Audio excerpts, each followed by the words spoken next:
შემზარავი ფაქტი.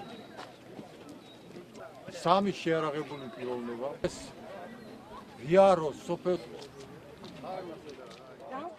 ჩვენი პირველი მოთხოვნა არის დაუყოვნებლივ პატიმრებული იქნას მესამე პიროვნება და გასამართლებული იქ. ეს ხალხი აპროტესტებს სასამართლოს დადგენილებას.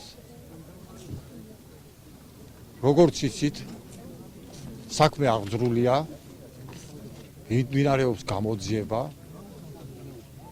დღესდღეობით არ არის დაპატიმრებული მესამე პიროვნება. აჭარის პროკურატურის საგამოძიებო ნაწილის მიერ შეტანილი იქნა შესაბამისი შუამდგომლობა ბათუმის საქალაქო სასამართლოში მათთვის პატიმრობის შეფარდების მოთხოვნით, აყვედო ღონისძიების სახით პატიმრობის შეფარდების მოთხოვნით, რაც ბათუმის საქალაქო სასამართლოს მიერ არ იქნა დაკმაყოფილებული.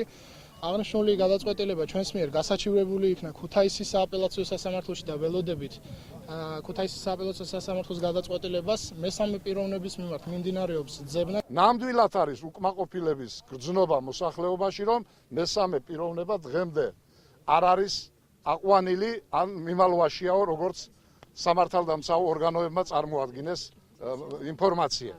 ასევე მინდა გითხრათ მეგობრებო, ყველა ზომაა მიღებული და პროკურატურა მოითხოვა იმ ორ პიროვნებაზე 6 წლიანი პატიმრობის აღკვეთა, რომელიც სასამართლომ გირაოს სახით შეუცვალა.